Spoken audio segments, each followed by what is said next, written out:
লোকনাথ, আমরা তো তোর জন্যই অপেক্ষা করছিলাম। তোমরা এসেছো?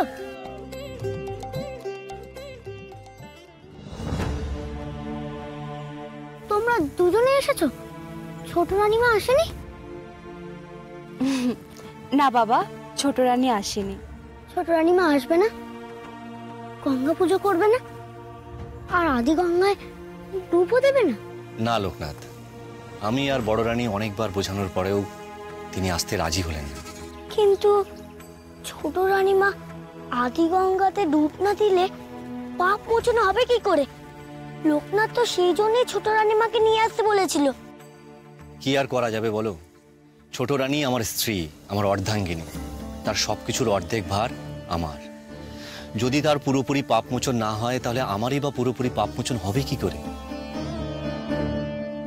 তাই এই পুণ্য লগ্নে গঙ্গা স্নান করেও আমি যে সম্পূর্ণরূপে পাপমুক্ত হতে পারবো না। সবই তো মায়ের লীলা। তিনি যদি চান তাহলে ছোট রানীমা নিজের ভুলটা ঠিক বুঝতে পারবে, তার পাপ মোচনও হবে। চলো গো তোমরা সবাই, আমরা এবার ঘাটে নামি।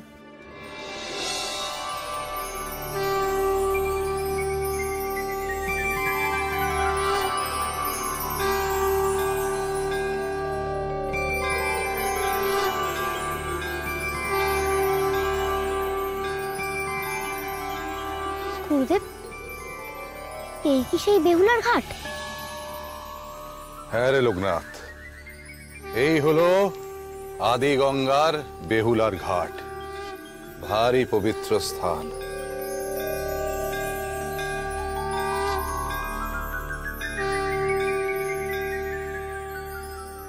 মাগো, সতী বেহুলা তুমি মা, আমার সিঁথির সিঁদুর অক্ষয় করো মাগো। ওং বিষ্ণু পাদার্ঘ্যম সম্ভুতে গঙ্গে কৃপথ। জয় শঙ্কর জয়েশ্বর জয়েশান জয় সর্বজ্ঞ কামদ নীলকণ্ঠ জয় শ্রীধর শ্রীকণ্ঠ জয় ধূর্জটে অষ্টমূর্তে অনন্তমূর্তে महामूर्ते जयानघ जय पापहरानन्द निषङ्ग भङ्गनाशन जय त्वं त्रिदशा। মা গঙ্গা, এই জগতের সবার তুমি কল্যাণ করো। जय त्वं করেল দিদির সব কষ্ট তুমি দূর করো। মা গঙ্গা, আমার স্বামীকে তুমি দেখো মাগো, আমি যেন চিরকাল তার নামের সিঁদুর কপালে ছোঁয়াতে পারি। মহারাজকে আশীর্বাদ করো মা গঙ্গা, উনি যেন চিরকাল সুস্থ শরীরে এমন ভগবানের ভক্তি নিয়ে প্রজাদের সন্তান জ্ঞান করে, নিঃস্বার্থভাবে রাজার কর্তব্য পালন করে যেতে পারেন। আমার স্ত্রী ও সন্তানতুল্য প্রজাদের কল্যাণ করো মা। ছোট রানীকে সুমতি দিও তুমি, অকারণ বিদ্বেষ ত্যাগ করে সে যেন ভক্তির পথে ফিরে আসে। মা গঙ্গা, আমার বন্ধু লোকনাথকে তুমি ভালো রেখো গো। লোকনাথ যেন জগতের সকলের সেবা করে যেতে পারে চিরকাল। আমি যেন লোকনাথের পাশে থাকতে পারি।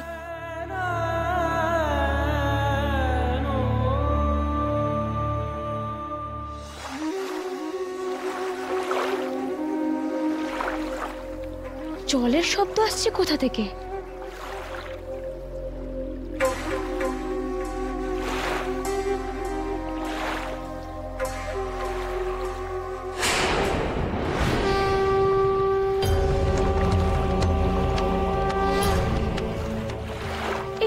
কলসিতে এত জল এলো কি করে?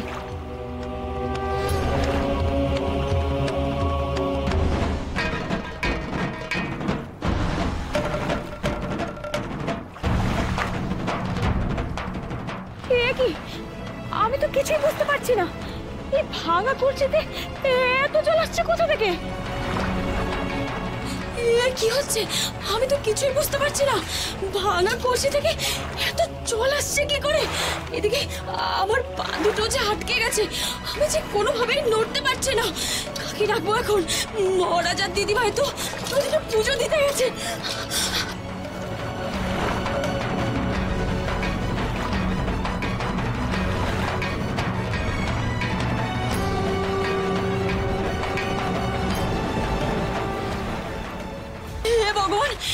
এদিকে জল যে ক্রমশ বেড়েই চলেছে, এ তো দেখছি গোটা তাঁবুটাই ভাসিয়ে নিয়ে যাবে।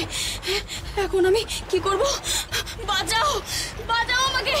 কে আছো? আমাকে বাঁচাও, আমাকে বাঁচাও এখান থেকে, আমাকে উদ্ধার করো এখান থেকে।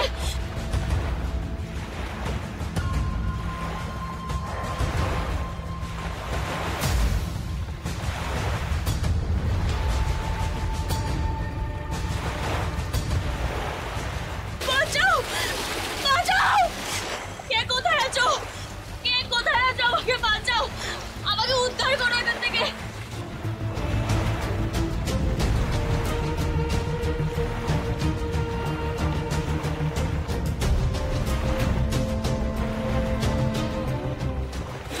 আমি তো সাঁতার জানি না, এবার এবার কি হবে? আর জল যেভাবে ক্রমশ বেড়ে চলেছে, সাঁতার জেনেও তো কোনো লাভ নেই। এ তো অসম্ভব ঘটনা। বাঁচাও, বাঁচাও আমাকে! কে আছো তোমরা? কে কোথায় আছো? আমাকে বাঁচাও, বাঁচাও, বাঁচাও আমাকে!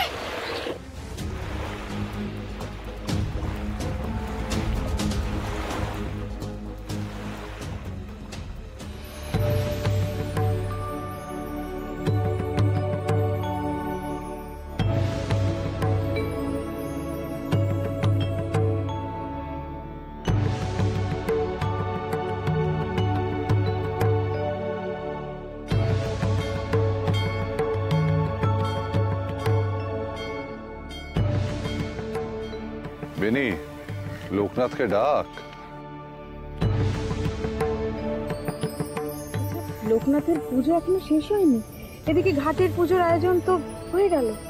তারাও বললেন মা, আমি ডাকছি।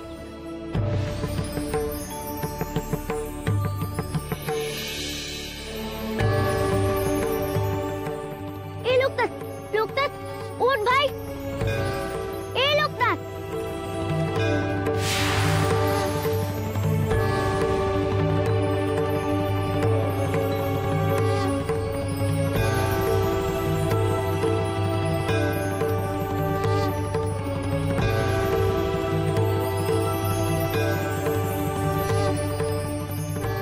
লোকনাথ দেখছি গভীরভাবে ধ্যানস্থ হয়ে পড়েছে, বেনির ডাকও কানে পৌঁছচ্ছে না।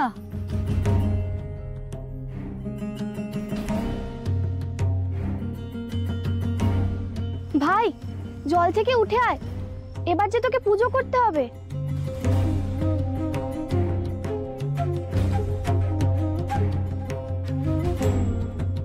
ওকে ডেকে লাভ নেই করালি, ও এখন বাহ্য জ্ঞান শূন্য অবস্থায় রয়েছে।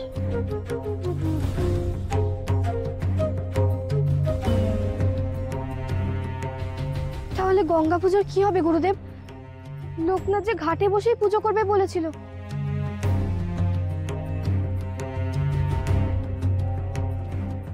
গুরুদেব, লোকনাথ চোখ না একবার ধ্যান ভগ্ন হয়েছে, ওকে তো সহজে ওঠানো যাবে না।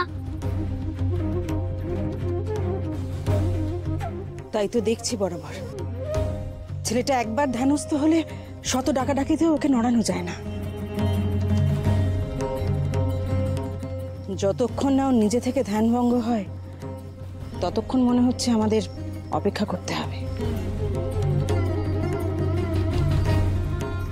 কিন্তু তাতে পুজোর সময় পেরিয়ে যাবে না তো আবার?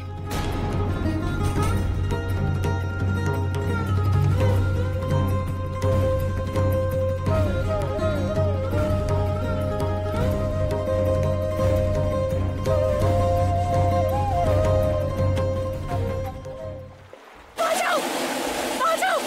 কে কোথায় আছো? আমাকে বাঁচাও, আমাকে উদ্ধার করো এখান থেকে। বাঁচাও, বাঁচাও আমাকে! আমি যে পারছি না, আমাকে উদ্ধার করো এখান থেকে। দাস দাসে সবাই কি পুজো দিতে চলে গেল? ওরা তোরা কে কোথায় আছিস? আমার কি কোনো কথা শুনতে পাচ্ছিস না? আমাকে উদ্ধার কর তোরা, আমাকে বাঁচাও। আমি যার পারছি না, আমার শরীর যে ছেড়ে দিচ্ছে। আমাকে বাঁচাও, কে কোথায় আছো? আমাকে বাঁচাও। বেশ, তোমার যখন এতই অনিচ্ছা, তোমাকে আর জোর করব না। তোমার যা মনে হয় তুমি তাই করো। বড় রানী, চলো, আমাদের দেরি হয়ে যাচ্ছে।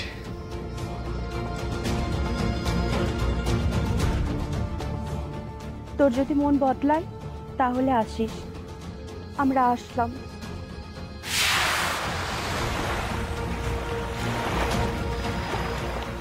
তবে কি এমা গঙ্গার লীলা? এমনি ভাবে আমায় শিক্ষা দিতে চান মা? যে নিজের পাপ ধুতে চায় তার পাপ তিনি ধুইয়ে দেন, আর যে পাপ ধুতে চায় না তাকে খরস্রোতা হয়ে ফাঁসিয়ে নিয়ে যান।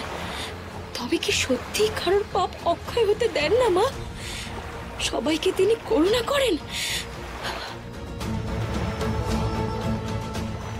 মা, মা, মা গো, কোথায় তুমি মা? আমায় তুমি ক্ষমা করো, তুমি আমায় উদ্ধার করো মা। আমি আমার নিজের ভুল বুঝতে পেরেছি মা গো, তুমি আমায় ক্ষমা করো। ওই ছোট সন্ন্যাসী ঠিক মা, ওই ছোট সন্ন্যাসী ভণ্ড নয়। ও যা বলেছিল সব ঠিক, ও কাউকে ঠকায়নি মা, কাউকে ঠকায়নি। তুমি আমাকে বাঁচাও মা, আমাকে এখান থেকে তুমি উদ্ধার করো।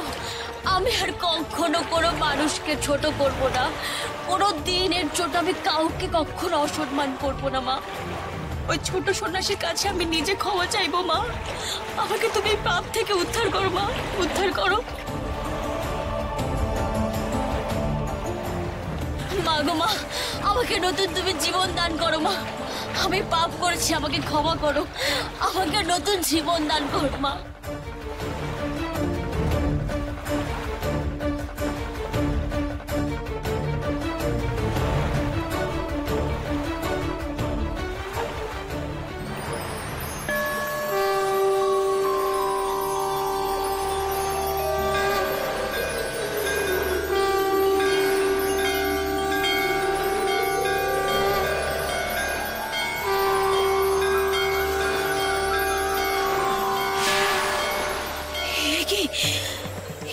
কি দেখলাম আমি? এ তো লোকনাথ।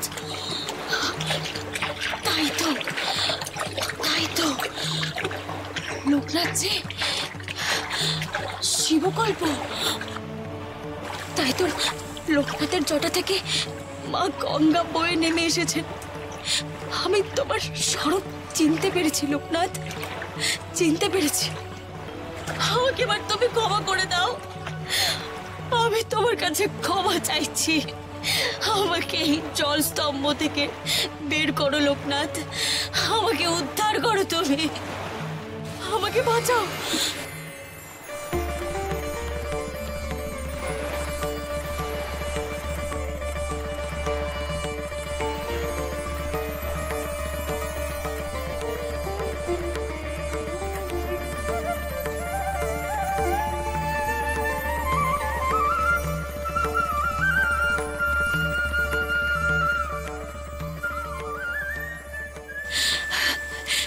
আমি আমার সব ভুল বুঝতে পেরেছি। আমাকে গঙ্গার ঘাটে যেতে হবে, আমাকে ছোট সন্ন্যাসীর কাছে গিয়ে পায়ে ধরে ক্ষমা চাইতে হবে। আমার হাতে সময় নেই, আমাকে যে এক্ষুনি যেতে হবে, এক্ষুনি। সূর্য যে এখন মাথার উপর উঠে গেল, এখনো কি ছোট সন্ন্যাসী ঠাকুরের ধ্যান ভাঙবে না? সত্যি তো, এদিকে সময় যে বয়ে যাচ্ছে, পুজো কখন হবে? সময় মতন ঠিকই লোকনাথের ধ্যান ভাঙবে রাজামশাই, তোমরা কেউ চিন্তা করো না। হ্যাঁ, সেই আমরা তো এর আগেও লোকনাথকে এমনই ধ্যানে মগ্ন থাকতে দেখেছি। আমার মনে হয় পুজোর সময় পেরোনোর আগেই ও চোখ মেলবে।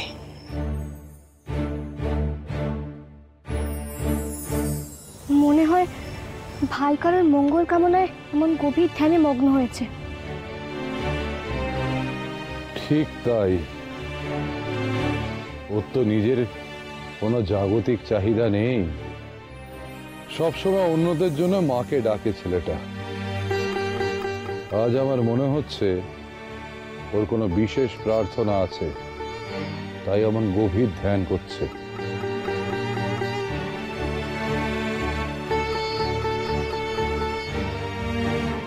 যার পুজো করা সব থেকে বেশি প্রয়োজন সে আগে আসুক।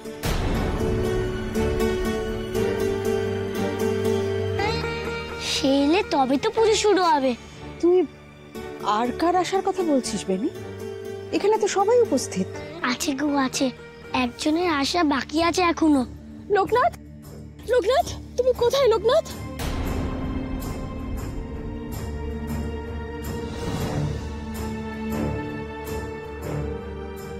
এ কি ছোট রানী, তুমি এখানে? কি হয়েছে বল, তুই এমন আকুলি বিকুলি করছিস কেন? দিদি আমাকে মাফ করো, দিদি আমাকে ক্ষমা করো, মাফ করো আমায়। তুই এমন মাপ চাইছিস কেন বল? কি হয়েছে তোর? আর তোর শাড়ি বা এমন ভেজা কেন? তুই তো গঙ্গা স্নান করিসনি। করেছি দিদি, করেছি। স্বয়ং মা গঙ্গা আমাকে তার নিজের জলের স্রোত দিয়ে ভাসিয়ে নিয়ে গিয়ে শিক্ষা দিয়েছেন।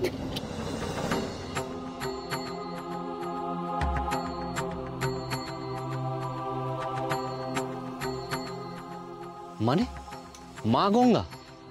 কিন্তু তুমি তো গঙ্গা ঘাটে আসোনি ছোট রানী। সব বলছি মহারাজ, সব বলছি। আজকে আমাকে পাপের প্রায়শ্চিত্ত করতেই হবে। আমি যে মা গঙ্গাকে শপথ করেছি।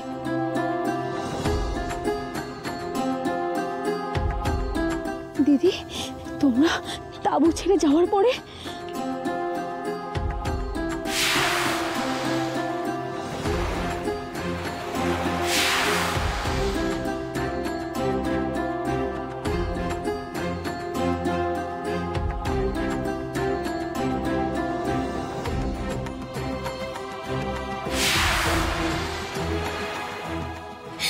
আমাকে এই জল স্তম্ভ থেকে বের করো লোকনাথ, আমাকে বাঁচাও।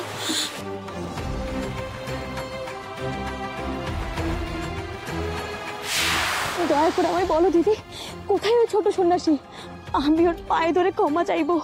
এতদিনে তুমি তাহলে তোমার ভুল স্বীকার করছো ছোট রানী?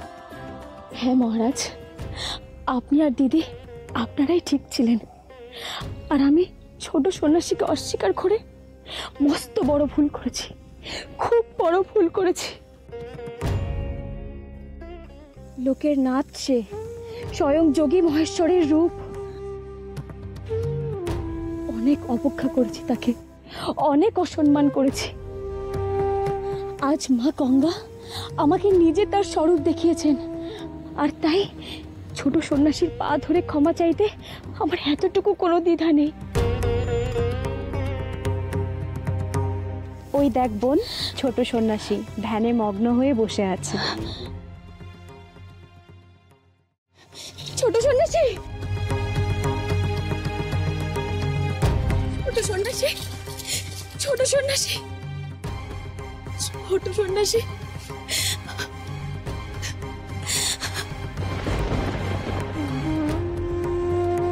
এবার বুঝেছি রে বেনি, তুই কার আসার কথা বলছিলি।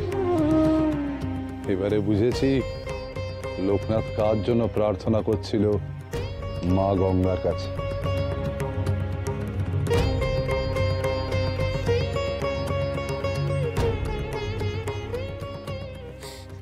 আমায় ক্ষমা করে তুমি, আমি যে আমার ভুল বুঝতে পেরেছি লোকনাথ। আমার পায়ে নয়, আমি যে তুচ্ছ সন্ন্যাসী। মা গঙ্গার পায়ে আশ্রয় নাও তুমি। আদি গঙ্গার জলে ডুব দিয়ে তোমার সব পাপ ধুয়ে যাবে, তারপর আমরা পুজো শুরু করব। মা গঙ্গার কাছে তো আমি ক্ষমা চাইবই লোকনাথ, কিন্তু তুমি যদি আমায় মাফ না করো, আমি তো নিজেকে কোনোদিনও ক্ষমা করতে পারবো না। দয়া করো তুমি, তুমি আমায় দয়া করো। তুমি তো মা কি কখনো সন্তানের কাছে মাপ চায়? আমি কিচ্ছু মনে করিনি গো। তুমি যে তোমার ভুলটা বুঝতে পেরেছো, এ তো সবচেয়ে বড় মাপ চাও গো। নাও, এবার তুমি আদি গঙ্গার জলে ডুব দাও, আমরা পুজো শুরু করব।